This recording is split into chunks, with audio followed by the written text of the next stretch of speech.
जो नॉर्मल व्यक्ति है वो कैसे आइडेंटिफाई कर पाए कि हाँ बॉडी में कुछ तो गड़बड़ी है? मैं खाता हूँ तो मुझे उल्टी जैसा लगता है, मैं पूरा खाना खा नहीं पाता हूँ।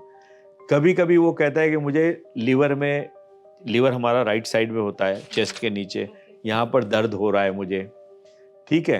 तो ये सारे सिम्टम उसको होते रहते हैं ऑलरेडी। जो लोग स्मोकिंग नहीं करते, अल्कोहल नहीं कंज्यूम करते, क्या उनको कभी लीवर कैंसर नहीं हो सकता? होगा, अच्छा, जरूर होगा, क्यों नहीं होगा। ये दो तो कारण हैं, बाकी सारे कारण तो नहीं है। डे टू डे लाइफ में ऐसी कौन सी खाने की चीजें हैं जिनसे हमें परहेज करना है? अगर फंगस लगा हुआ खाना है तो भी आपकी जो टॉक्सिन उससे बनता है, दैट कॉजेस कैंसर। 5 चीजें जिनका अगर मैं ध्यान रखूं तो मुझे कैंसर कभी नहीं छू पाएगा। सबसे पहली तंबाकू किसी भी हालत में इस्तेमाल नहीं करना है। दूसरा, अल्कोहल दूर रहना है पूरी तरह से। तीसरा, इन्फेक्शन नहीं होने देना है। इन्फेक्शन नहीं होने देने का तरीका है, जितना हमारा वैक्सीनेशन शेड्यूल है बचपन से लेके आगे तक का, उसको हमें स्ट्रिक्टली फॉलो करना है। लिवर कैंसर के केसेस हैं वो नॉर्थ ईस्ट के रीजन में बहुत ज्यादा देखने को मिलते हैं। ये जो ड्रग्स के ग्रुप्स हैं, जो ड्रगिस्ट हैं, जिनको आदत पड़ी हुई है, जो लत पड़ी हुई है, वो एक ही सुई इस्तेमाल करते हैं आपस में। That's one of the major reasons. Liver cirrhosis को सही टाइम पे ट्रीट नहीं किया गया तो वो कैंसरस हो सकता है। अगर आपको सिरोसिस हो गया है, आप कुछ नहीं कर सकते हो। आपकी लाइफस्टाइल चेंज करके उसको कम करके मेंटेन करके चल सकते हो। अगर आप वैक्सीनेशन करा लेते हैं तो वो रिस्क कम हो जाता है। जितने भी हम लोग हैं, हम सबको हेपेटाइटिस का वैक्सीनेशन लग चुका है। So at least we are saved from one infection. हमें पता है कि पोल्यूशन का लंग्स पे तो डायरेक्टली इम्पैक्ट पड़ता है, ओवरऑल बॉडी पे भी पड़ता है, लेकिन क्या इसकी वजह से लिवर कैंसर भी ट्रिगर होता है? Liver is your first factory, bypass और ए क्लीनिंग एजेंसी और वी कॉल इट लेबोरेटरी, जहां सारा सामान जाता है, हिस्सों में बांटा जाता है, डिवाइड किया जाता है and then distributed to the body. Liver transplant की जरूरत किन किन कंडीशंस में पड़ती है? मल्टीपल लीवर कैंसर रहते हैं या एक ही कैंसर की गठान बहुत बड़ी रहती है, मगर वो इस तरह की रहती है कि हम लीवर को काट के निकाल सकते हैं। उसमें कोई आर्टरी वेन इन्वॉल्व नहीं है। आर्टरी वेन बचा सकते हैं, क्योंकि हम जब ट्रांसप्लांट करेंगे तो हमें उस आर्टरी वेन की जरूरत पड़ेगी, तो हम लीवर कैंसर में भी लीवर ट्रांसप्लांट कर सकते हैं।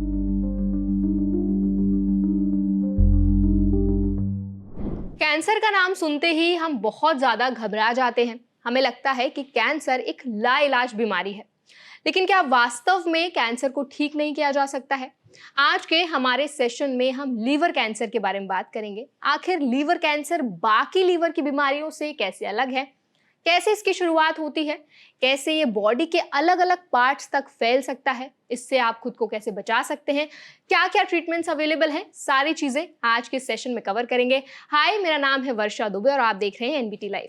आज हमारे साथ इस टॉपिक पर बात करने के लिए बहुत ही स्पेशल और खास गेस्ट मौजूद हैं, जिनको ऑन्कोलॉजी के फील्ड में 30 सालों से भी ज्यादा का एक्सपीरियंस है। हमारे साथ आज मौजूद हैं डॉक्टर दिनेश पेंडारकर, जिनका जो कि हैं director of oncology at Sarvodaya hospital.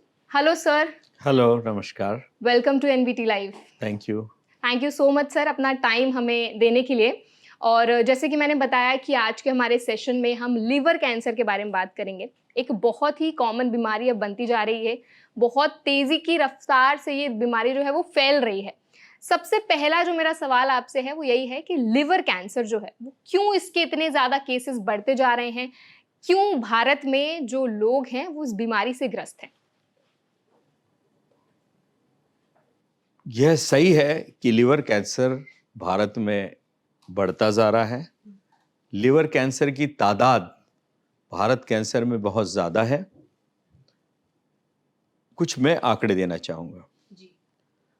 अगर हम कैंसर के इंसिडेंस की बात करें कि कितना कैंसर होता है देश में, अमेरिका में करीब करीब 300 मरीज 1 लाख पर कैंसर से प्रभावित होते हैं। 300। भारत का कैंसर उसके मायने में बहुत कम है। हमारे यहाँ करीब करीब, मैं प्लस माइनस करके बात कर रहा हूँ, 100 प्रभावित होते हैं।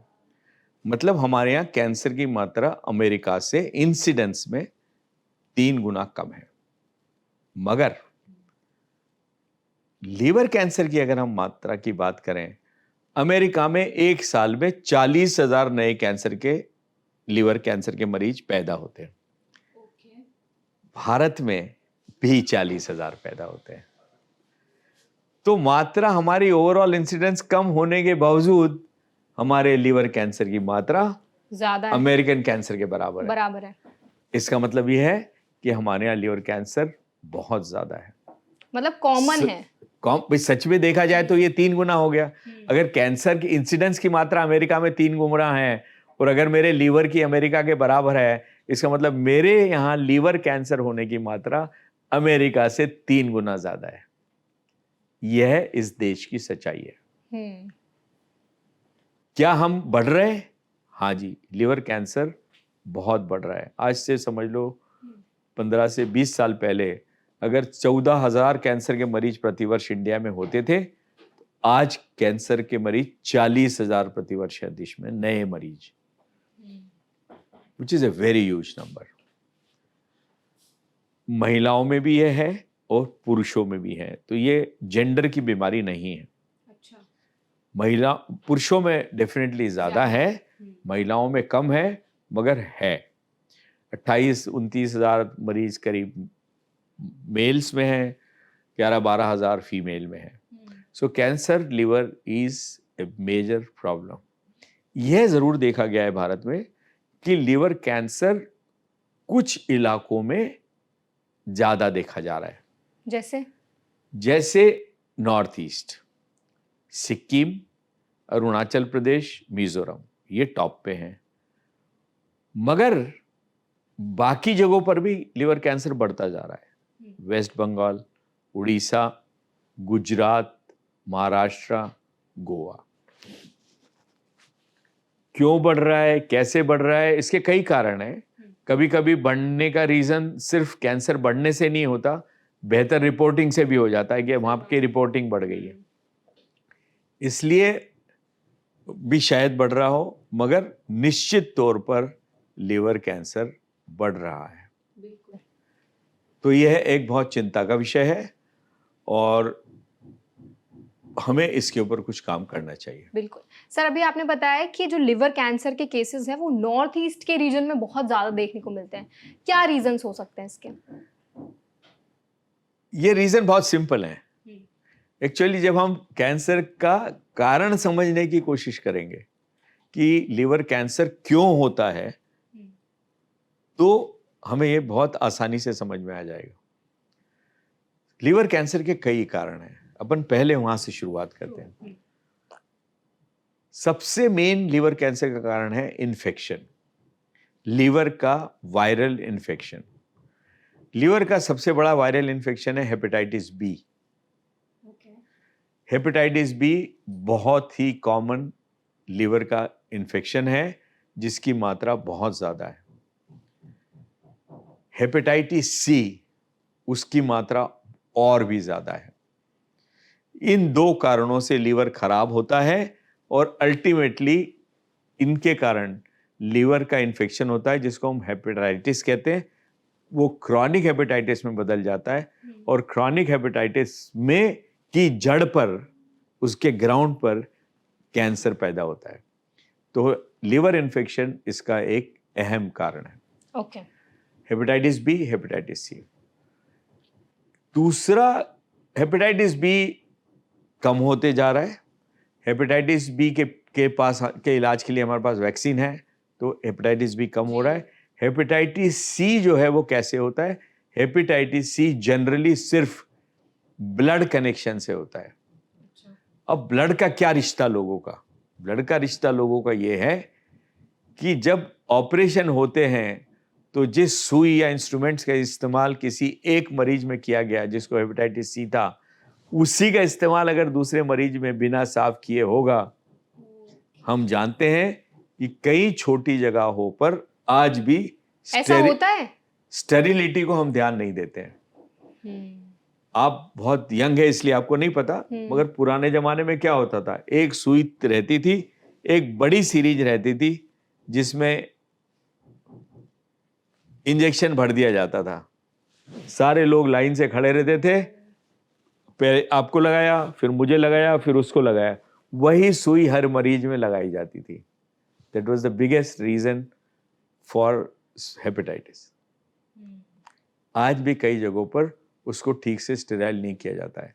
फॉर्चुनेटली देश में आजकल हर जगह डिस्पोजेबल चीज़ें इस्तेमाल हो रही है, तो इसका हेपेटाइटिस की मात्रा कम होते जा रही है. बट हमारे लोग बढ़ रहे हैं और दूसरा कारण है.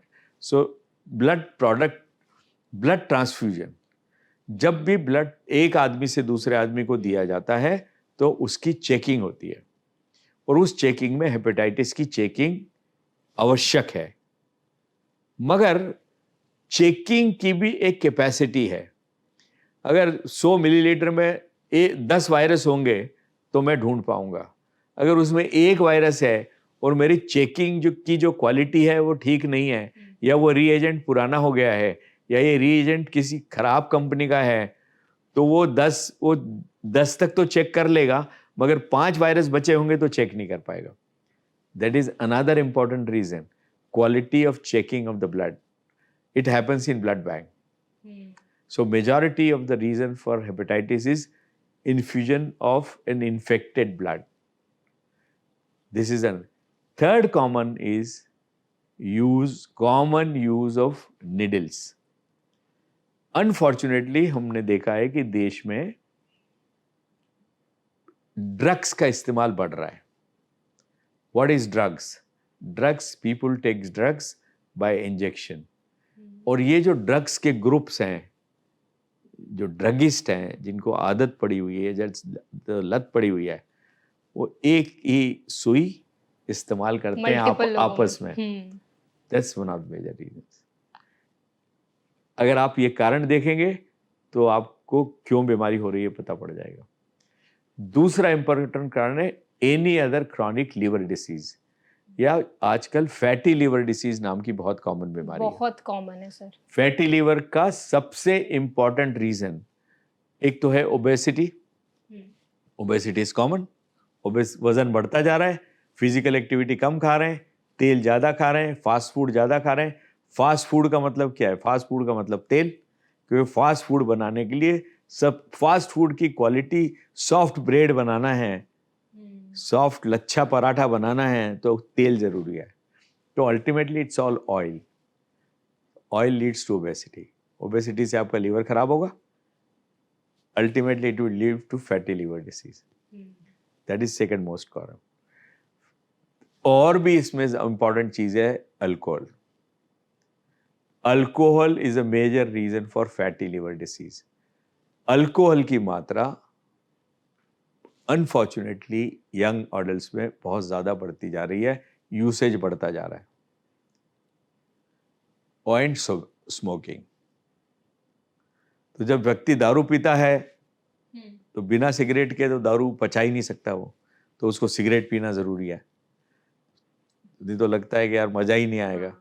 तो अनफॉर्चुनेटली इस मज़े के चक्कर में जो सिगरेट नहीं भी पीता है वो भी पीने लगता है, वो भी दारू पीने के टाइम सिगरेट पी लेता है. तो आप एक जहर ले रहे हैं, उसके साथ आपने दूसरा आप ले ही रहे हैं मजबूरी में, तो आपके 2 जहर हो गए. फैटी लिवर डिसीज का मेन कारण tobacco and smoking and alcohol है. तो आपके पास कई कारण मौजूद हैं जो आपके लीवर को खराब कर रहे हैं. ये इन कारणों से हो रहा है. अगर हम इन कारणों का एनालिसिस हम इन स्टेट्स में करेंगे, unfortunately not some states like Mizoram, smoking is very, very prevalent. Alcohol, I will not blame Northeast or other states. Alcohol is prevalent everywhere in the country. But in northern eastern states, because वो पहाड़ी इलाके हैं, ठंड के इलाके हैं, there are other reasons for habits of alcohol. But it's everywhere. It's not Delhi, Haryana. You talk of any state, use of alcohol is high everywhere in the country. Do you think वहाँ पे लोग nonveg भी ज्यादा खाते हैं? ये भी एक रीजन हो So सकता है? non-veg is not a reason for hepatitis. Okay. Non-veg is not a reason for change in the liver, but non-veg is a reason because non-veg is a reason for cancer. Non-veg is a reason for use of extra fat. So ultimately you are leading to use of fat. So food habits matter. तो use of extra alcohol matters, use of extra fat matters. ये 2-3 main कारण है जिनसे मतलब liver का cancer होने की संभावना बढ़ जाती है, लीवर बीमार हो जाता है. All these reasons also lead to cirrhosis. अगर किसी मरीज को सिरोसिस हो गया है, लीवर में फाइब्रोसिस हो गया है, with time it will create cancer, because आपका लीवर खराब हो रहा है, उसमें फाइब्रोसिस हो रहा है, लीवर के सेल बदल रहे हैं, पूरा एनवायरनमेंट चेंज हो रहा है. This change in environment leads to cancer. So liver cirrhosis is one of the major reasons. Liver cirrhosis क्यों हो रहा है? उसके फैटी लीवर डिसीज है, अल्कोहल है, स्मोकिंग है, इन्फेक्शन है. All these things ultimately will change liver into liver cirrhosis. हम ये कह सकते हैं कि अगर लीवर सिरोसिस को सही टाइम पे ट्रीट नहीं किया गया तो वो कैंसरस हो सकता है. अगर लीवर सिरोसिस को ट्रीट करना बहुत मुश्किल है, अच्छा, नामुमकिन है. लीवर सिरोसिस को ना होने दे, ये सबसे ज्यादा जरूरी है. Rightly said. So controlling liver is important. Controlling liver is fatty liver disease ना होने दे और इन्फेक्शन ना होने दे. इन्फेक्शन के लिए for hepatitis B vaccination, for hepatitis C safe blood transfusion practices. मतलब prevention is better than cure. Prevention is in this case only cure. Better है ही नहीं, क्योंकि इसके अलावा कोई आपके पास चॉइस है ही नहीं. अगर आपको सिरोसिस हो गया है, आप कुछ नहीं कर सकते हो. आपकी लाइफस्टाइल चेंज करके उसको कम करके मेंटेन करके चल सकते हो, कंट्रोल हो सकता है बस. मतलब बट फिर भी आपको अपने आप को बहुत स्ट्रिक्टली कंट्रोल करना पड़ेगा. So these are the reasons for change in liver architecture which leads to liver cancer. बिल्कुल सर, अभी आपने बताया था कि हेपेटाइटिस भी कहीं ना कहीं एक कारण है लीवर कैंसर होने का, और आपने बताया अगर आप वैक्सीनेशन करा लेते हैं तो वो रिस्क कम हो जाता है.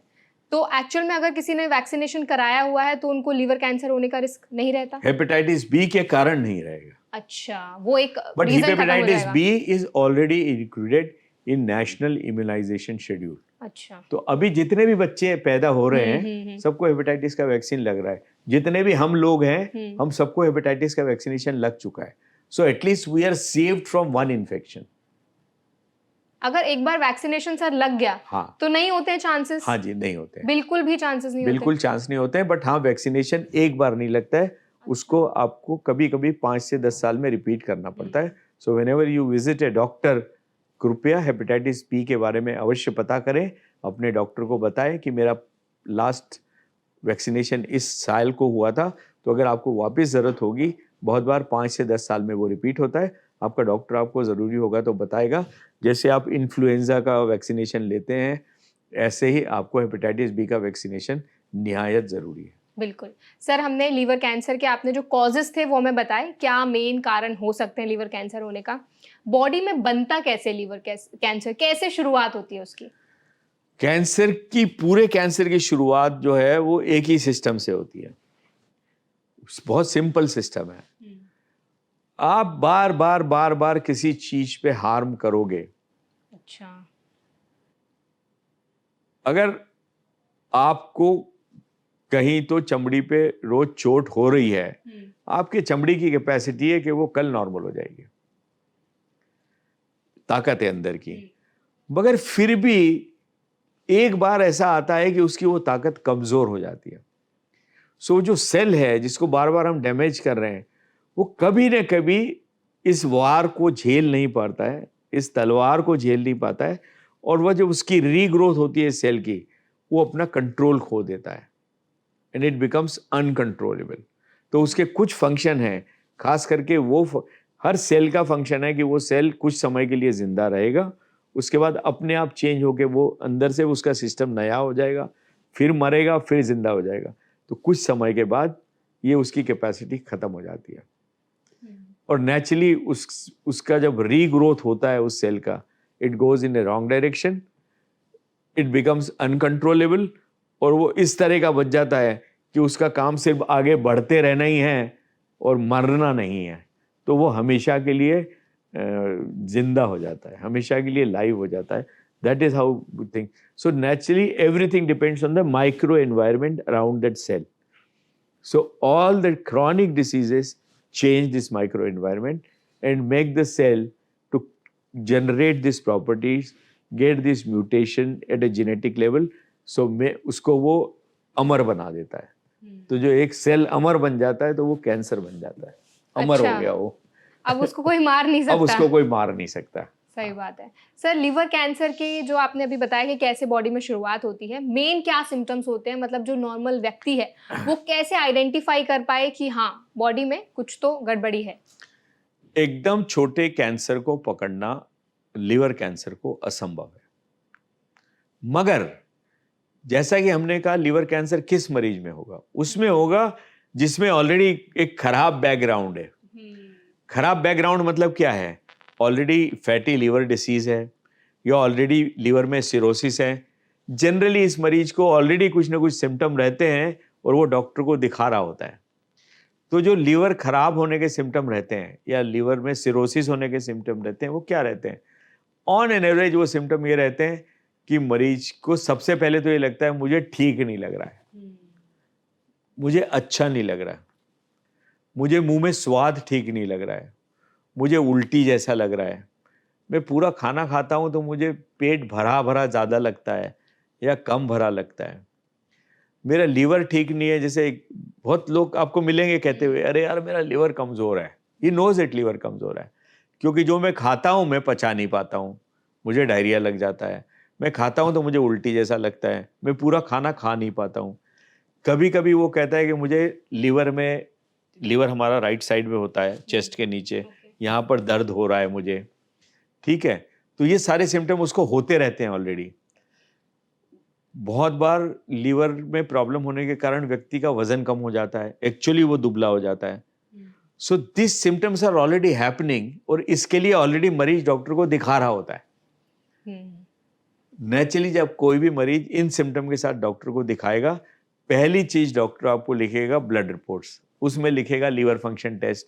जैसे ही आप लीवर फंक्शन टेस्ट कराएंगे, डॉक्टर आपको बता देगा कि आपके एंजाइम्स ठीक नहीं है, आपको लीवर में कुछ, लीवर आपका ठीक नहीं है बिकॉज आपके एंजाइम्स एबनॉर्मल है.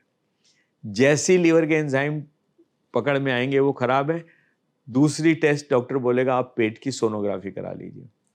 The moment you do sonography, on sonography the sonographist will write आपकी लीवर की साइज बदली हुई है, आपके लीवर का डेंसिटी बदली हुई है और आपका लीवर खराब है. Then again you go back to the doctor, फिर वो बताएगा अच्छा अब आप सीटी स्कैन करा लीजिए. सीटी स्कैन में आपको फैटी लिवर डिसीज और सिरोसिस का डायग्नोसिस हो जाएगा. कभी कभी डायग्नोसिस के लिए एक इन्वेस्टिगेशन और लिखता है जिसमें सिरोसिस वगैरह जो बीमारी है, दैट इज फाइब्रोसिस. आपने देखा होगा जब जैसे हमारी चमड़ी है, अगर वो जल जाएगी तो वो अलग तरह से एक श्रिंक सी हो जाती है. ये जो श्रिंकिंग टाइप प्रोसीजर है, इसी का नाम है सिरोसिस. तो आप समझ लीजिए लीवर में जहां जहां पे इन्फेक्शन हुआ है या फैट हुआ है, वो धीरे धीरे ऐसा श्रिंक हो जाएगा, सिकुड़ता जाएगा, सिरोसिस हो जाएगा. इसको हम फाइब्रोसिस बोलते हैं मेडिकल लैंग्वेज में. एक स्पेशल टेस्ट होता है जिसको कहते हैं फाइब्रोस्कैन. आप फाइब्रोस्कैन करेंगे तो फाइब्रोस्कैन बता देगा आपको सिरोसिस है. ये सारी चीज ऑलरेडी डायग्नोज हो रखी है. नेचुरली अगर ये ऑलरेडी आपको है तो आप बार बार डॉक्टर को दिखाते रहोगे और किसी न किसी सिरोसिस स्कैन में या अल्ट्रासाउंड में डॉक्टर को कोई अलग गठान नजर आ जाएगी जिसपे वो सस्पेक्ट करेगा कि आपको लीवर कैंसर है. तो on an average liver suspect इसी तरह से, लीवर कैंसर इसी तरह से सस्पेक्ट किया जाता है कि कोई आप स्कैन कराते हो, कुछ कर, मतलब ये जो जनरल सिम्टम के लिए आप जब डॉक्टर के पास जाते हो वो आपके लीवर की जांच शुरू करता है. ऑन एन एवरेज आपको बताया जाता है कि आपको लीवर की बीमारी है, फिर वो आपको रिव्यू करने लगता है और फिर आप 2-4 महीने में जाते हैं तो सीटी स्कैन या कुछ कराते हैं तो उसको शंका होती है कि यार नहीं ये एक गठान अलग दिख रही है. Then the doctor suspects that you have liver cancer. Based on that, then you start further investigations. Rarely advanced stage में भी मरीज पकड़ में आता है. जब मरीज को इन छोटी चीज़ों को वो ध्यान नहीं देता है, डॉक्टर के पास नहीं जाता है, लीवर में मल्टीपल गठाने हो जाती है, पीलिया चालू हो जाता है, वो मरीज दिखाने जाता है, डॉक्टर साहब मुझे पीलिया हो गया है. Again you start same investigation. आप लीवर की जांच करते हो, लीवर में आपको गठाने दिखती है and you suspect it to be liver cancer. So journey of diagnosis of liver cancer in a patient with chronic liver disease is easier, क्योंकि वो ऑलरेडी डॉक्टर को बार बार दिखा रहा होता है. In another patients generally they get diagnose जब उनको या तो पेट में दर्द होता है बहुत ज़्यादा, लीवर की जांच होती है, गठान बड़ी नज़र आती है, या जॉन्डिस पीलिया हो जाता है, दिखाता है और गठान नज़र आती है. सर, जैसे अभी आपने बताया कि कैसे बनता है लीवर कैंसर की शुरुआत कहीं ना कहीं से तो होती होगी, ऐसा तो है नहीं कि कोई लीवर है वो डायरेक्टली उसमें कैंसर हो जाएगा. क्या ग्रेड्स होते हैं, स्टेजेस होते हैं? स्टेजेस, जी हाँ, स्टेज ये होती है कि भाई कितना बड़ी गठान है. देखो, मरीज के लिए दो ही चीज इंपॉर्टेंट है, गठान कितनी बड़ी है और कहाँ है. Liver is a big organ, 25 centimetre का ऑर्गन है. गठान शुरू होगी 1 सेंटीमीटर से. ठीक है. अब वो 1 सेंटीमीटर दाहिनी तरफ है, बाईं तरफ है, ऊपर है, नीचे है, बीच में है, सरफेस पे है, ये सारी चीजें इंपॉर्टेंट है. तो स्टेज जरूरी नहीं है, जरूरी यह है कि उस गठान की साइज कितनी है और वो गठान कहाँ पर है. हाँ, वो गठान कितनी है, 1 है, 2 है, 3 है, 4 है, 10 है. कितनी हो सकती है सर मैक्सिमम? 150, 200, 500 भी हो सकती है. ठीक है. बट मुद्दा यह है कि अगर 4 गठाने हैं और आसपास में बैठी हुई है, उसका इलाज सिंपल है, मैं उतना हिस्सा काट के निकाल दूंगा. अगर 4 गठाने हैं और 4 कोने में बैठी हुई है, मैं काट के शायद ना निकाल पाऊं. सो जरूरी स्टेजिंग नहीं है. सो मरीज समझे कि स्टेज हमें समझने की जरूरत नहीं है. हमें यह समझना है कितनी गठान है, कितनी बड़ी गठान है, कितने नंबर्स गठानों के हैं, कहाँ कहाँ पर वो बैठी हुई है, जिससे हम ये निर्णय ले सके कि अगला हमारा इलाज क्या है. सो कृपया मेरी गुजारिश है हर मरीज से, हर उस व्यक्ति से जो कैंसर समझना चाहता है, कृपया स्टेज के पीछे ना भागें. सिर्फ स्टेज किसी भी कैंसर का सॉल्यूशन नहीं है. बाकी सारे फैक्टर देखना ज्यादा जरूरी है स्टेज के लिए. असलियत में स्टेज जो शब्द है वो मरीज के लिए नहीं है, वो आम जनता के लिए नहीं है. स्टेज शब्द डॉक्टर के लिए इस्तेमाल किया जाता है, जिससे कि जब 2 डॉक्टर आपस में बात करें तो उन्हें समझ में आ जाए, पूरा ज्ञान लेने के बजाय थोड़ी सी बात पे कि यार हम किस तरह के मरीज की बात कर रहे हैं. इससे मतलब इससे कम्युनिकेशन बिटवीन द डॉक्टर्स. मरीज के लिए तो ये जानना है भाई 1 गठान है, ज़्यादा गठाने हैं, कहाँ बैठी हुई है, कितनी दूर दूर है, क्या आपस में पास में है, दूर है, जिससे कि वो निर्णय ले सके, अरे यार मैं मेरा आधा लीवर निकाल दूंगा, मैं ठीक हो जाऊंगा. पता पड़ा 4 गठाने 4 तरफ है, अरे यार मैं निकलवा नहीं पाऊंगा, मुझे कोई और इलाज की जरूरत है. तो हमें पता ये करना है कि गठान कहाँ है, कितनी है, किस किस कैंसर लीवर की किस जगह पे. सर, अभी हमने लीवर कैंसर के स्टेजेस डिस्कस किया. आपने बताया कि स्टेजेस पेशेंट के लिए इतने इम्पॉर्टेंट नहीं है, उनके लिए ये जानना ज़्यादा ज़रूरी है कि जो कैंसर है वो कहाँ हो रहा है, गांठ कहाँ बन रही है, कितनी ज़्यादा है. अब मैं आपसे जानना चाहूँगी कि क्या लीवर कैंसर के कुछ टाइप्स भी होते हैं? जी हाँ, एक चीज़ हमें समझनी होगी कि शरीर जिस तरह से बना है हमारा, वहाँ पर किसी भी एक हिस्से में एक तरह के सेल नहीं होते हैं. जैसे मैं बोलूँगा मेरा हाथ बहुत मोटा है, मेरे हाथ नाम की कोई चीज़ नहीं है. मेरे हाथ में ऊपर चमड़ी है, चमड़ी के नीचे थोड़ा सा फैट है, फिर उसके नीचे मसल है, फिर उसके नीचे बोन है, और वो जो मसल है उसके भी कई हिस्से हैं. एक लाल वाला हिस्सा है, एक सफ़ेद हिस्सा है जिसको हम कार्टिलेज कहते हैं, टेंडन कहते हैं. फिर इसके अंदर खून की नली है जिसको हम आर्टरी कहते हैं, वेन है, फिर इसके अंदर नर्व है. इतने सारे टिश्यूज हैं. एक आर्टरी के अंदर भी फिर 4 हिस्से हैं, उसमें भी मसल है, उसमें सेल्स हैं, उसमें इनर लाइनिंग है. तो कोई भी ऑर्गन एक सेल का बना हुआ नहीं होता है. तो जो हमारा लीवर है उसमें भी सिर्फ लीवर सेल नहीं है, उसमें लीवर सेल है, उसमें फैट सेल है, उसमें जो पित्त की नलियां हैं, ठीक है, उसमें आर्टरीज हैं, उसमें वेन्स हैं. तो जो कैंसर की बीमारी होती है वो किसी भी सेल से हो सकती है। अच्छा।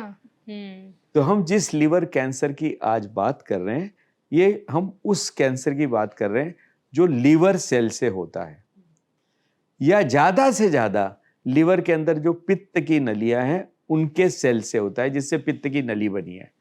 तो दो तरह के मेन कैंसर हो गए, एक हेपेटोसेल्युलर कार्सिनोमा जो लिवर सेल से हो रहा है, दूसरा खोलेंजियोकार्सिनोमा जो पित्त की नली है जो उनसे हो रहा है जनरली। मगर इसके अलावा भी लिवर में कई तरह के कैंसर हो सकते हैं। सबसे कॉमन कौन सा होता है? सबसे कॉमन हेपेटोसेल्युलर कार्सिनोमा, दूसरा खोलेंजियोकार्सिनोमा, तीसरा कैंसर जो सबसे कॉमन लिवर में होता है, यह वो कैंसर है जो कैंसर के सेल कहीं और से आके लिवर में बैठ जाते हैं और कैंसर की गठान बनाना चालू कर देते हैं। ब्रेस्ट कैंसर का सेल ब्रेस्ट में से निकल के वहां जाके बैठ गया, लंग कैंसर का सेल, किडनी कैंसर का सेल। तो लिवर में होने वाली गठान वो उन कैंसर की भी हो सकती है, ना कि प्राइमरी लिवर कैंसर की। तीसरे सबसे कॉमन वो है। चौथा सबसे कॉमन जो एक लिवर में कैंसर है, वो एक और कैंसर है जिसको हम कहते हैं न्यूरो एंडोक्राइन ट्यूमर। इसलिए सिर्फ गठान लिवर में दिखना वो लिवर कैंसर की निशानी नहीं है, उससे हमें टुकड़ा लेकर, जिसको हम बायोप्सी कहते हैं, प्रूफ करना होगा ये कौन सा कैंसर है। चूंकि हम लिवर कैंसर की बात कर रहे हैं, हेपेटोसेलुलर कार्सिनोमा की, तो नेचुरली मुझे बायोप्सी की रिपोर्ट में रिपोर्ट चाहिए लिवर कैंसर। हर कैंसर का इलाज अलग अलग होता है और उसके लिए बायोप्सी की रिपोर्ट सबसे पहला स्टार्टिंग पॉइंट है, उसके बगैर मैं शुरुआत नहीं कर सकता हूँ। इसलिए बायोप्सी अवश्य कराएं। बायोप्सी करने से कैंसर नहीं फैलता है और बायोप्सी करने से डरने की ज़रूरत नहीं है। अगर आप बायोप्सी नहीं कराएंगे तो मैं आपका इलाज शुरू नहीं कर सकता हूँ। सर, आपने बायोप्सी के बारे में बताया, क्या किया जाता है बायोप्सी में, थोड़ा डिटेल में बताइए। बायोप्सी का सिर्फ मतलब है लिवर से टुकड़ा निकालना। अच्छा। Very easy procedure, very simple procedure. करीब करीब 100% केस में कोई साइड इफेक्ट नहीं होते हैं। एक आध बार साइड इफेक्ट हो सकते हैं। कोई भी, जब मैं आपके शरीर में सुई डाल रहा हूं तो साइड इफेक्ट तो हो ही सकता है, बट ऑन एन एवरेज कोई साइड इफेक्ट नहीं होता है। आउट पेशेंट प्रोसीजर है जिसके लिए भर्ती की भी जरूरत नहीं है। आइए, सुई डलवाइए, घर चले जाइए, मगर ये प्रोसीजर जरूरी है। ओके सर, लीवर कैंसर के जब हम कॉजेस के बारे में डिस्कशन कर रहे थे तो आपने बताया था कि जो अल्कोहल है, स्मोकिंग है, वो कहीं ना कहीं एक मेजर कॉज है जी। तो जो लोग स्मोकिंग नहीं करते, अल्कोहल नहीं कंज्यूम करते, क्या उनको कभी लीवर कैंसर नहीं हो सकता? होगा। अच्छा। जरूर होगा, क्यों नहीं होगा। ये दो तो कारण हैं, बाकी सारे कारण तो नहीं है। इसके बाद हेपेटाइटिस है, शायद आपको पीलिया की बीमारी रही होगी, शायद आपको हेपेटाइटिस सी हुआ होगा, शायद आप मोटे हैं, ओबेसिटी है, आपकी लिवर में फैटी लिवर डिजीज है, वो सारे कारण भी है। कोई एक कारण नहीं होता है, बल्कि हाँ एक चीज जरूर है कि एक के ऊपर अगर एक कारण और बढ़ता चला गया तो आपके चांसेस बढ़ते चले जाएंगे। ओके सर, हमारी जो लाइफस्टाइल है वो आजकल बहुत ज़्यादा हम बाहर का खाते हैं, हमारी स्लीप इतनी प्रॉपर नहीं हो पाती है, तो क्या जो हमारा जो आज का लाइफस्टाइल है इम्बैलेंस सा, वो भी कहीं ना कहीं लीवर कैंसर की तरफ हमें ट्रिगर करता है? लाइफस्टाइल के कारण ही कैंसर की मात्रा बढ़ रही है। And lifestyle is not only liver cancer, many other cancers. तो lifestyle is definitely important. Lifestyle के लिए हमें ध्यान देना बहुत ज़रूरी है और लाइफस्टाइल को कंट्रोल में रखने की कोशिश करना बहुत ज़रूरी है। हालांकि वो आपके हाथ में नहीं है, बिकॉज आपकी lifestyle depends on your environment. आप कहाँ रह रहे हैं, कहाँ काम कर रहे हैं, आपके दोस्त कौन है, आपका कैंटीन क्या सर्व दे रहा है, क्या खिला रहा है। तो अनफॉर्चुनेटली बहुत सारी चीज़ें आपके हाथ में नहीं है, आप कंट्रोल नहीं कर पाओगे। आप कैंटीन में जाओगे तो वही 4 चीज़ें मिल रही है, आपको उसी में से एक चूज करना है, वो सारी तेल में तली हुई है, आपके हाथ में कुछ नहीं है। आपके हाथ में फिर भी कुछ है, आप कितना खाएंगे आपके हाथ में, आप कितना दौड़ेंगे आपके हाथ में, आप कितना फिजिकल एक्सरसाइज करेंगे आपके हाथ में। तो अगर कुछ चीज़ें ज़्यादा हो रही है तो उसके कंट्रोल में जो आपके हाथ में है उसको आपको बढ़ाना होगा। अल्टीमेटली वेट कंट्रोल और ओबेसिटी कंट्रोल सबसे सबसे निहायत ज़रूरी है। ओके सर, अभी आपने बताया कि हम तला भुना बहुत खाते हैं, कहीं ना कहीं ऑयल भी जो है वो हमारी बॉडी को खराब कर रहा है। डे टू डे लाइफ में ऐसी कौन सी खाने की चीजें हैं जिनसे हमें परहेज करना है और वो लीवर कैंसर का रिस्क बढ़ा सकता है? सबसे इम्पोर्टेंट है ऑयल। हम्म। हमें ऑयल कम रखना है, ओबेसिटी नहीं होगी, फैटी लिवर डिसीज नहीं होगा, कैंसर नहीं होगा। ऑयल की मात्रा एक्चुअली हम हमारी एक्चुअल रिक्वायरमेंट से बहुत ज़्यादा खा रहे हैं। बहुत ज़्यादा मतलब बहुत ज़्यादा। दूसरा कारण होता है कभी कभी इन्फेक्शन, समटाइम्स फंगल इन्फेक्शंस। जो बचा कुचा खाना है या जो फ्रीज में रखा गया स्टोर्ड खाना है जिसमें फंगस रहता है, सो एक्चुअली पुराने ज़माने में कैंसर का एक स्पेशल कारण होता था जिसको हम कहते थे aflatoxin. Aflatoxin is a product of a fungus, is a toxin produced by fungus which also causes cancer. मतलब जो हम फ्रिज में खाना रख देते हैं और सुबह खाते उसमें हैं गरम फंगस करके। लग सकता है। अगर अच्छा। फंगस लगा हुआ खाना है तो भी आपकी वो जो टॉक्सिन उससे बनता है that causes cancer. So ultimately you have try to eat fresh food, green vegetable food is a ideal food, okay. बिना ऑयल के। सर, जो आपने बताया कि ग्रीन फूड खाना, आई थिंक बहुत से लोग हैं उनके लिए ऐसा हो जाता है, अरे ये तो टेस्ट नहीं होता इसमें। ऐसा भी कुछ होता है कि उनके लिए कुछ टेस्टियर ऑप्शंस भी हो जो हेल्दी हो? Why not, why not. देखो आपको टेक्स्ट सामान टेस्टी बनाने के लिए यू कैन यूज, आप नींबू डालिए, सही बात है। सिरका डालिए, आप मिर्ची डालिए, आप धनिया का पाउडर डालिए, आप जीरा पाउडर डालिए, आपको सारी टेस्ट आ जाएगी। सो टेस्ट चेंज करने के लिए फॉर्चुनेटली इंडिया में 1000 चीजें हैं, वेस्ट में कुछ नहीं है। हम बहुत लकी है कि हमारा वेजिटेशन बहुत वी ज्यादा हैव है। Everything to change the taste of the food, everything. पर सबसे ज्यादा हम फूड टेस्ट चेंज करने के लिए ऑयल का इस्तेमाल कर रहे हैं, तो ऑयल का यूज कम करके बाकी सारी चीजों का इस्तेमाल करें। सर, हेल्दी ऑयल्स क्या हैं जो जिनसे कुकिंग करनी चाहिए? So for one single statement, there is no healthy oil. Okay. Oil is unhealthy. ये फंडामेंटल है। अब इसको आप छोटा मोटा ऊपर नीचे कर लीजिए आपके स्वास्थ्य के लिए, बट बेसिकली हमें लाइन अगर खींचनी है तो ऑयल इज अनहेल्दी, ये लाइन है। अब आप जैसा इसको ट्वीट करना है करिए। तो अगर जैसे कुछ लोगों को लगता है ना कि ऑयल नहीं इस्तेमाल करेंगे, ऑयल अनहेल्दी है, तो लोग ना घी का इस्तेमाल करते हैं, तो एक्चुअल में घी ज्यादा बेटर है? Fat is fat. अच्छा। तो हम किसी भी तरह से एक्सक्यूज ना ढूंढे कि भाई मैं 1 किलो तेल की जगह 1 किलो घी खाता हूं, वो 1 किलो 1 किलो है। Oil is not desirable. Yes, oil is important for the body, but oil आपको मिल ही जाता है। आप कुछ भी बनाने जाओगे तो 1 चम्मच तो डालोगे, हो गया ऑयल आपका। आप अगर नॉनवेज खा रहे हैं बाई चांस, उसमें ऑयल है ही।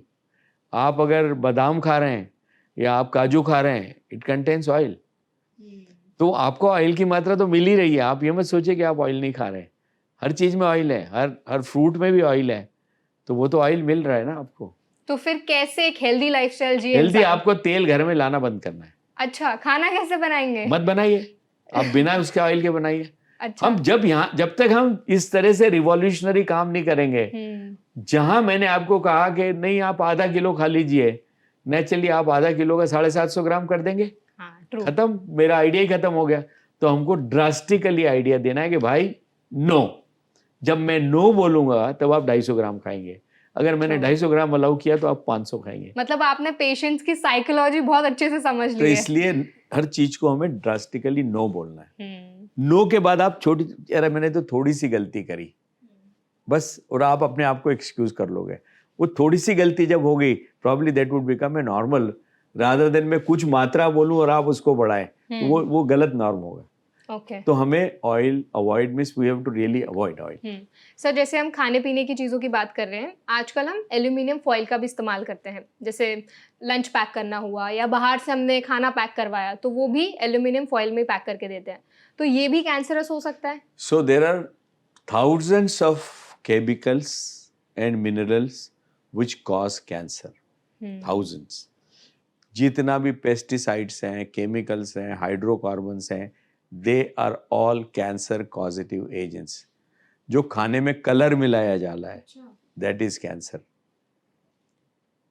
ठीक है, मगर जो मैंने अभी बात करी वो सिर्फ उन चीजों की बात करी जो आप कंट्रोल कर सकते हो। आपका कैंटीन वाला कौन सा कलर मिला रहा है, यू हैव नो कंट्रोल नहीं। आप धुआं कौन सा खा रहे हैं सड़क के ऊपर, आपके कंट्रोल में नहीं है। मैं पेट्रोल भर के स्कूटर चला रहा हूं या उसमें घासलेट भरा है मैंने, आपके कंट्रोल में नहीं है। तो at least let us try to do what is in your control, बाकी हम भगवान के नाम पे छोड़ देते हैं। सही बात है। मतलब एक्चुअली तो उसको हमें समाज के नाम पे कोशिश करनी चाहिए कंट्रोल करने की, बट उसको समाज कंट्रोल कर सकता है, आप अकेले नहीं कर सकते। सिस्टम कंट्रोल, अगर आप कल से समाज डिसीजन ले ले कि पेट्रोल की गाड़ी नहीं चलेगी, इट इज डूएबल, बट वो आप नहीं ले पाओगे डिसीजन, आप उसके लिए आपको पूरे समाज का साथ लगेगा। इसलिए सबसे पहले हम उन चीजों की बात करें जो आप खुद कंट्रोल कर सकते हो। एटलीस्ट वो तो करें, फिर धीरे धीरे देखा जाएगा क्या होता है। बिल्कुल सर, हम पोल्यूशन की बात करते हैं तो हमें पता है कि पोल्यूशन का लंग्स पे तो डायरेक्टली इम्पैक्ट पड़ता है, ओवरऑल बॉडी पे भी पड़ता है, लेकिन क्या इसकी वजह से लिवर कैंसर भी ट्रिगर होता है? जी हाँ। अच्छा। जी हाँ। आप व्हाट इज लिवर का दूसरा नाम क्या है? लिवर का दूसरा नाम है कि बॉडी की फैक्ट्री। जो भी खाना आप खाते हैं, जो भी आपके पेट में जा रहा है, जो भी पानी है, कचरा है, दूध है, चाय है, जो भी है, everything is collected, goes through to the liver. So liver is your first factory, bypass or a cleaning agency or we call it laboratory, जहाँ सारा सामान जाता है, हिस्सों में बांटा जाता है, डिवाइड किया जाता है and then distributed to the body. So the first cleaning part of your body, of the food, is only and only liver. जो भी आप कचरा खाएंगे वो कचरा सारा लीवर में जा रहा है। जो भी आप सांस से ले रहे हैं वो जरूर आपके मैकेनिकली लंग में अटक रहा है। सांस के अंदर से अंदर कुछ भी नहीं जा रहा है, ऑक्सीजन शरीर के अंदर जा रही है, बाकी सांस के द्वारा अंदर कुछ नहीं जा रहा है। पॉल्यूशन है, जहर है, तो वो या तो अटक रहा है या एब्जॉर्ब होके डायरेक्ट ब्लड में जा रहा है बिना लीवर को बाईपास किए। बट एवरीथिंग एल्स जो हमारे मुंह में जा रही है वो लीवर के थ्रू शरीर में घुस रही है। तो अगर उसमें कुछ भी खराबी है, it's actually damaging the liver. मतलब पोल्यूशन सिर्फ लंग्स को ही नहीं, आपके लीवर को भी खराब कर रहा है बहुत ज्यादा। और आजकल वो आपके खाने में है। आपका खाना का बाईपास, खाने का पहला बॉडी का फिल्टर लीवर है। So everything is going to liver. Sir, हमने लीवर कैंसर को अच्छे से समझा, कैसे शुरुआत होती है बॉडी में, क्या क्या इसके कॉजेज हैं, सिम्टम्स क्या क्या हैं। अब थोड़ा मिथ्स की बात करते हैं।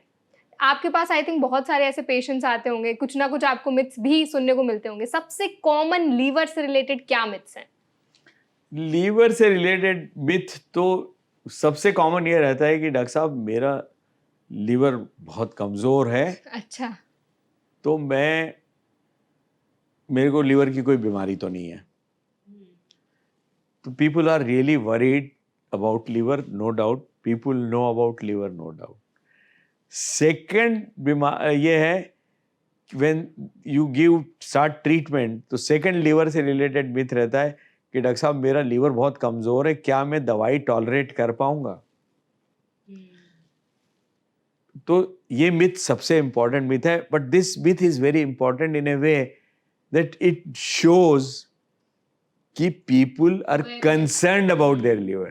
बहुत अच्छी बात है कि वो हमारे लीवर के बारे में अपने सोच रहे हैं कि अरे यार मेरा लीवर कमजोर होगा तो मैं शरीर में बहुत सारी चीजें सहन नहीं कर पाऊंगा। तो ये सेकंड मिथ है लीवर के बारे में, लीवर की कमजोरी के बारे में। लीवर कैंसर के बारे में जनरली कोई मिथ ऐसा है नहीं, इसलिए उसके बारे में मैं शायद कुछ नहीं बता पाऊंगा। सर, क्या लीवर कैंसर कंप्लीटली क्योरेबल है? हाँ, कंप्लीटली क्यूरेबल इस तरह के शब्दों का इस्तेमाल से हम बचें। क्योंकि व्हाट इज कंप्लीटली क्यूरेबल? अगर मैंने किसी बीमारी को पूरी तरह से ठीक कर दिया तो फिर भी वापस आ सकती है। पता पड़ा दूसरे हिस्से में वापस आ गई, पता पड़ा दूसरा कैंसर हो गया, तो there is nothing called completely curable. But yes, completely curable अगर हम इस हिसाब से माने कि जहां बीमारी थी वहां पूरी तरह से खत्म हो गई, तो क्या ये संभव है? हाँ जी, बहुत संभव है। खास करके लीवर कैंसर में बहुत ज्यादा संभव है, क्योंकि बहुत बार लीवर कैंसर जब अगर उस मरीज को जिसको रेगुलर जो फॉलोअप में है किसी और लीवर कैंसर के लिए लीवर कैंसर डिटेक्ट होता है, एक कहीं छोटी सी डाउटफुल गठान दिख रही है, वो गठान कट के निकल जाएगी, वो जला के खत्म कर दी जाएगी। इट्स क्यूरेबल, इट्स एब्सोल्युटली फिर भी क्यूरेबल। चांसेस होते हैं दोबारा आने के। फिर भी नहीं, चांसेस हो है ही। दोबारा आने की चांस, यस, दोबारा आने। आपको पहली बार क्यों हुई आपको पता है? नहीं पता। मतलब आपके शरीर में, आपका शरीर इस तरह से ट्यून्ड है कि आपको कैंसर हो गया, इसका मतलब आपके शरीर का एनवायरनमेंट खराब है। तो जिस खराब एनवायरनमेंट ने एक जगह कैंसर को जन्म दिया है, वो खराब एनवायरनमेंट दूसरी जगह भी दे सकता है। मगर आप उससे डर के क्या करेंगे? कुछ नहीं कर सकते। आप डर के जाएंगे कहाँ? क्या आप उसको चेंज कर पाओगे? नहीं। हाँ, आप उसको चेंज करने की कोशिश कर सकते हो, आप अपनी लाइफस्टाइल बदल सकते हो, आप उसको सीरियसली ले सकते हो। अरे यार, मैं बहुत दारू पीता था, ये मुझे हो गया, अब मैंने दारू छोड़ देता हूँ, अब मैं सिगरेट छोड़ देता हूँ, अब मैं एक्सरसाइज चालू कर देता हूँ, अब मैं प्राणायाम योगा चालू कर देता हूँ, अब मैं नहीं यार साफ खाना खाऊंगा, घर का हरा खाना खाऊंगा। ये आप कर सकते हैं, ये आपको अवश्य करना चाहिए, क्योंकि इससे आपका एनवायरनमेंट सुधरेगा, सेकेंड चांस कैंसर होने के कम होंगे। तो कैंसर हो गया है तो डरने की बात नहीं है, इस शंका में जीने की जरूरत नहीं है। अरे यार मुझे फिर हो गया तो मैं मर जाऊंगा। आप जैसे पहली बार बच गए हैं, ऐसे दूसरी बार भी बच जाएंगे, और दूसरी बार शायद होने ही ना दें आप। तो इसलिए इसके बारे में ज्यादा सोचने की जरूरत नहीं है। और जब आप अपने डॉक्टर का सिलेक्शन सही करते हैं, आधी बीमारी तो वहां से ही हो जाती है, क्योंकि बोलते हैं ना कि साइकोलॉजिकल बीमारियां ज्यादा होती है। अगर डॉक्टर आपको एक पॉजिटिविटी देता है कि कोई बात नहीं, कैंसर हो गया तो कोई दिक्कत नहीं है, ठीक हो जाएगा, ये चीजें भी पेशेंट्स को समझनी बहुत जरूरी है, आई थिंक। पेशेंट को हमेशा विश्वास रखना है कि भाई हाँ जी मुझे हो गया है, ये एक्सेप्ट करना है, बट साथ में ये भी एक्सेप्ट करना है कोई बात नहीं, अब मैं दूसरा नहीं होने दूंगा। हाँ, उसके लिए मुझे क्या क्या चेंजेस रखने हैं वो रखिए, एंड दैट्स ऑल राइट। मतलब क्या मुझे ये पता संभव है? हाँ जी संभव है। भैया आपको पता है मुझे ये क्यों हुआ, मैं सिगरेट दारू पीता था, मुझे कैंसर हो गया है। यार ये दो चीजें छोड़ो, एक्सरसाइज बढ़ाओ, वजन कंट्रोल में रखो, तेल बंद करो, घी बंद करो, सामान मतलब इतना कम कर दो कि मेरे जितने भी वो एजेंट थे जो मेरे लीवर को खराब कर रहे थे उनको मैं कम कर दूं, नेचुरली मेरा लीवर हेल्दी हो जाएगा। और शरीर के हर हिस्से में ताकत है अपने आप को सुधारने की, अपने आप को बेटर करने की और पावरफुल करने की। इसीलिए आदमी को हार्ट अटैक आया फिर भी वो 50 साल जिंदा रहता है, आदमी की एक किडनी निकाल दी फिर भी वो 50 साल जिंदा रहता है, आपका लीवर आधा काट दिया फिर भी आप 50 साल जिंदा रहते हो।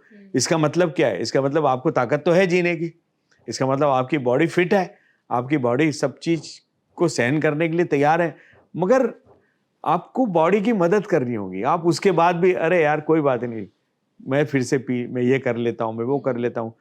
अगर आप इस रियलिटी को एक्सेप्ट कर लेंगे कि जो हो गया वो हो गया और अब मुझे बेहतर होना है, बट बेहतर होना है मतलब ये नहीं कि मैं डर के रहूं, बैठ जाऊं, अपने आप को कमरे में बंद कर लूं, वो बेहतर होना नहीं है। बेहतर होना है मतलब पुनः जिंदगी जीना है, राइट स्टाइल से जीना है, मगर जीना है, बंद होके कमरे में नहीं जीना है। तो अगर आप फिजिकल लाइफ उस तरह से जिएंगे, मेंटली आप फिट रहेंगे, साइकोलॉजिकली एक्टिव रहेंगे और डर से निकल के एक्चुअल लाइफ जिएंगे, आई एम श्योर आपकी उम्र शायद डबल हो जाएगी। बिल्कुल, बहुत सही बात कही सर आपने कि अगर आप अपने आप को खुल के रखेंगे, आप स्ट्रेस नहीं लेंगे, एंजाइटी से अपने आप को दूर रखेंगे, तो आपकी लाइफ स्पैन बढ़ जाएगी, जैसे आपने कहा कि दुगनी भी हो सकती है। सर जब हम लीवर कैंसर की बात करते हैं, तो स्पेशली लीवर की जब हम बात करते हैं, तो लोग ना बहुत सारे होम रेमेडीज का भी आ जाता है कि अगर आप काला नमक पानी में डाल के पीते हैं आपका लीवर डिटॉक्स हो जाएगा, आपने अगर धनिया का पानी पी लिया लीवर डिटॉक्स हो जाएगा। बहुत सारे ऐसे होम रेमेडीज हैं, चुकंदर खा लिया लीवर डिटॉक्स हो जाएगा। एक्चुअल में ये चीज़ें काम करती हैं, इफेक्टिव हैं? नहीं, ये चीजें रूटीन में सिर्फ ये करने से काम नहीं करेगी, but it becomes a part of life कि भाई मैं पहले यार हरी सब्जियां चुकंदर नहीं खाता था, वो मैंने खाना शुरू कर दिया है, देयर इज नथिंग रॉन्ग, मतलब ये करना ही चाहिए आपको। तो ये सारी चीजें जरूरी है, एक्सेस और सिर्फ वो करने की जरूरत नहीं है, but taking it as a part of life, इसमें कोई बुराई नहीं है, because ultimately you are changing from a bad diet to a routine diet which is veg plant based, which is good, अच्छी बात है, करना ही चाहिए आपको। तो उसको सिर्फ उसकी ये हैबिट नहीं बनाया, अरे यार मैंने पानी पीना छोड़ दिया है, अब सुबह से शाम तक सिर्फ मैं काले नमक का पानी पीता हूँ, शायद वो मदद नहीं करेगा। बट हाँ, काले नमक का अगर आपने इस्तेमाल चालू किया है, definitely it is going to help you, क्योंकि उससे आपने नॉर्मल नमक का इस्तेमाल कम कर दिया, आपके ब्लड प्रेशर के चांस कम हो गए, आपकी बाकी चीजें कम हो गई, तो ultimately everything is going to help you, आपकी बॉडी थोड़ी अल्कलाइन हो गई, is going to help you. तो हमेशा ये जो चीजें हैं इनका इस्तेमाल करना चाहिए, बट उसको एक्सेस करने की जरूरत नहीं है कि मैं अब सिर्फ चुकंदर ही खाता हूं, मैंने बाकी चीजें खाना छोड़ दी है, शायद वो गलत हो जाए। सब चीज मॉडरेशन में करना बहुत जरूरी है, बट मॉडरेशन में सारी चीजों का इस्तेमाल करना जरूरी है, स्पेसिफिक किसी के पीछे भागने की जरूरत नहीं है। ओके सर, लीवर की अगर हम बात करें तो लीवर के लिए अच्छे फ्रूट्स कौन से होते हैं जो लीवर हेल्थ को इनकरेज करते हैं, इंप्रूव करते हैं? आई थिंक लीवर के लिए the best diet is normal vegetarian controlled diet, that's all, which contains all minerals, all vitamins and everything. So fresh vegetables I think is the best thing. Fresh vegetable जो हमारे यहाँ दालें हैं, serials जो हमारे यहाँ मिलेट्स हैं, वो it's fair enough. Okay sir, अब हम बात करते हैं लीवर कैंसर के ट्रीटमेंट की। जो आपने बताया था कि जो लीवर कैंसर होता है अलग अलग तरीके का होता है, उसकी अलग अलग स्टेजेस होती हैं, तो हर एक तरीके के कैंसर को अलग अलग तरीके से ट्रीट किया जा सकता है या एक कॉमन ट्रीटमेंट अपनाया जाता है? हम एक चीज समझे, कैंसर का सबसे पहले तो 3 कॉमन ट्रीटमेंट है। एक है सर्जरी, दूसरा है रेडिएशन और तीसरा है कैंसर की दवाई। सर्जरी का मतलब आप उस हिस्से को काट के निकाल दो, रेडिएशन का मतलब है उस हिस्से को जला दो, और कीमो का मतलब है हम कुछ दवाइयाँ खिला दो या इंजेक्शन लगा दो जो वहां जाके वो कैंसर को खत्म कर देगी। छोटा अगर लिवर कैंसर है, एक जगह लोकेटेड है और सर्जरी से काट कर ही निकाला जा सकता है, it is a very good option.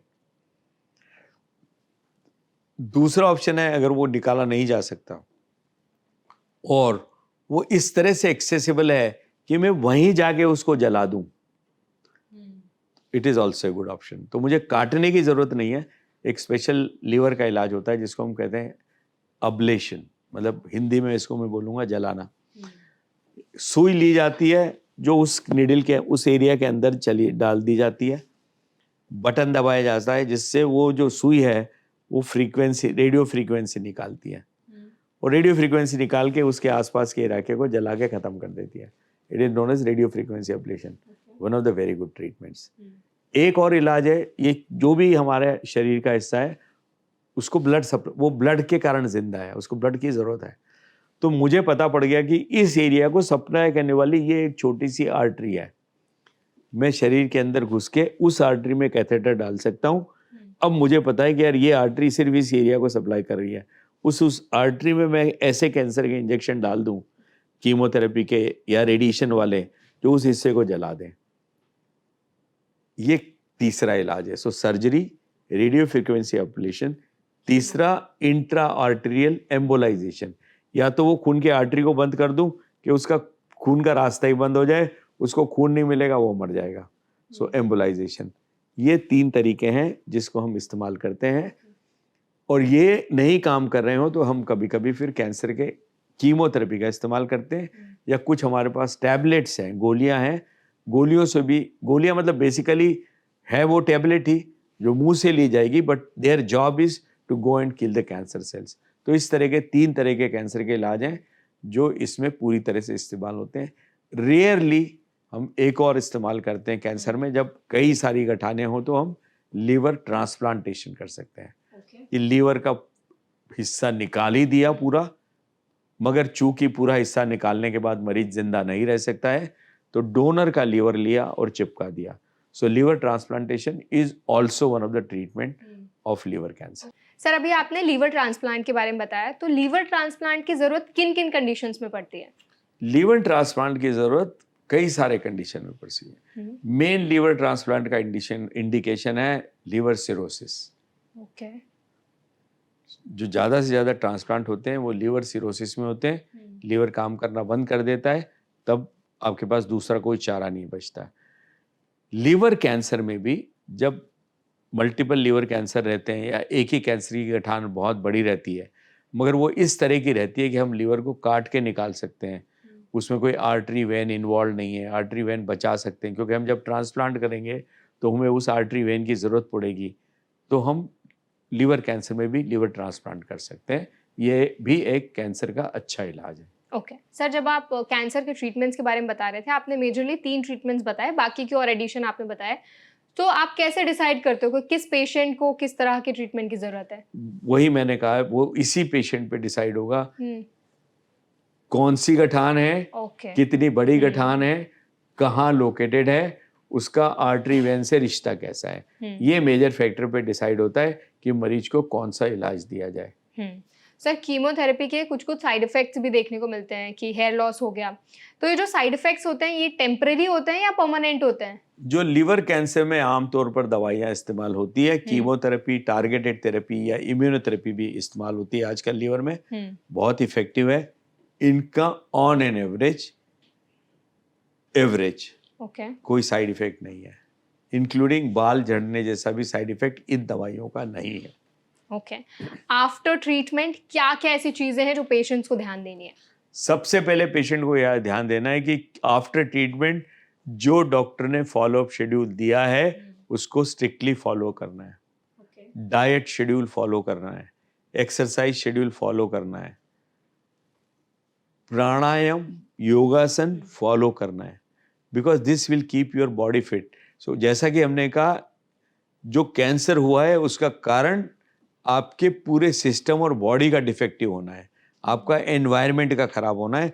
तो आपको सिर्फ कैंसर पर नहीं ध्यान देना है, आपने आपको पूरी अपनी लाइफस्टाइल पे ध्यान देना है, उसको सुधारना है. और सबसे पहला सुधारने का तरीका यह है कि आपको डर डर के नहीं जीना है, जी जी के जीना है. बिल्कुल, बहुत सही बात कही सर आपने. एट लास्ट मैं आपसे ये जानना चाहूंगी कि ऐसी कौन सी चीजें हैं, 5 चीजें जिनका अगर मैं ध्यान रखूं तो मुझे कैंसर कभी नहीं छू पाएगा? सबसे पहले आपको, जैसे मैंने कहा, आपको लाइफस्टाइल सुधारनी है. लाइफस्टाइल में जो इम्पोर्टेंट 5 चीजें हैं जिससे आपको परहेज करना है. सबसे बड़ा परहेज ये करना है कि आपको मोटा नहीं होना है, ओबेसिटी नहीं होनी चाहिए. तो पहला ये है कि आपका वजन नहीं बढ़ना चाहिए. इसके लिए आपको रेगुलर फिजिकल एक्सरसाइज. दूसरा, जो 4 चीजें सबसे खराब है उनसे हमें बचना है. सबसे पहली तंबाकू किसी भी हालत में इस्तेमाल नहीं करना है. दूसरा, अल्कोहल दूर रहना है पूरी तरह से. तीसरा, इन्फेक्शन नहीं होने देना है. इन्फेक्शन नहीं होने देने का तरीका है, जितना हमारा वैक्सीनेशन शेड्यूल है बचपन से लेके आगे तक का, उसको हमें स्ट्रिक्टली फॉलो करना है. चौथा, इन्फेक्शन होने से बचना है. वैक्सीन वाले तो मैंने वैक्सीन से कंट्रोल कर लिया है, बट जो बिना वैक्सीन के हो रहे हैं, हवा खा के, पानी खा के, खून चढ़ा के, उनका मुझे ध्यान रखना है कि वो मुझे ना हो. अगर इन 4 चीज़ों का हम ध्यान रखेंगे, 5 चीज़ों का, तो मुझे लगता है कि हम कैंसर से बहुत हद तक बच पाएंगे. बिल्कुल. एट लास्ट सर, कोई मैसेज आप हमारी ऑडियंस को देना चाहेंगे ताकि कैंसर के लिए उनकी अवेयरनेस ज़्यादा बढ़ सके और जो केसेस हैं वो कम हो सके? मेरा सबसे इम्पोर्टेंट मैसेज यही रहेगा, कैंसर एक उम्र की बीमारी है. अगर आपकी उम्र, नेचुरली हर आदमी ने बुढ़ा होना है, अगर आपकी उम्र बढ़ रही है, 40-50 साल से ऊपर है, आपको किसी भी तरह की तकलीफ होती है जो कल नहीं थी, 7-8-10 दिन आपको लगता है कि नहीं यार ये मेरी तकलीफ नहीं जा रही है. जनरली तकलीफ हर आदमी को होती है. किसी दिन सर दुख लिया, किसी हाथ दुख गए, पाँव दुख गए, उल्टी जैसा लग रहा है, 2 दिन 4 दिन इंतजार कीजिए, भाग के जाने की जरूरत नहीं है. मगर 5-7-10 दिन हो गए, वो सिम्टम नहीं जा रहा है और आपको लगता है यार नहीं ये ठीक नहीं है, आपको अपने निकटतम डॉक्टर से संपर्क अवश्य करना है. और फिर भी वो 5-7 दिन सिम्टम बना रहता है तो फिर आपको सीरियस सारी जांच चेकअप करना है. शायद पहली जांच आपकी जनरल हेल्थ चेकअप हो, वहाँ से चालू करें, फिर उसमें कुछ क्ल्यू नज़र आता है तो आगे जाएं। तो अगर आपको कोई भी सिम्टम 5, 7, 10 दिन के लिए नज़र आता है जो नहीं जा रहा है, तो उसको आपको सीरियसली लेना है। बिल्कुल। Thank you so much sir for Thank you. Such an insightful session thank you, and हमें अपना वक्त देने के लिए आपका बहुत बहुत शुक्रिया। Thank you. आई होप आज का सेशन आपको हेल्पफुल लगा होगा। अगर आज के सेशन में दी गई जानकारी आपको पसंद आई हो, हेल्पफुल लगी हो, तो वीडियो को लाइक करें, ज़्यादा से ज़्यादा लोगों तक शेयर करें और ऐसी और भी वीडियोस देखने के लिए हमारे चैनल को सब्सक्राइब करना ना भूलें।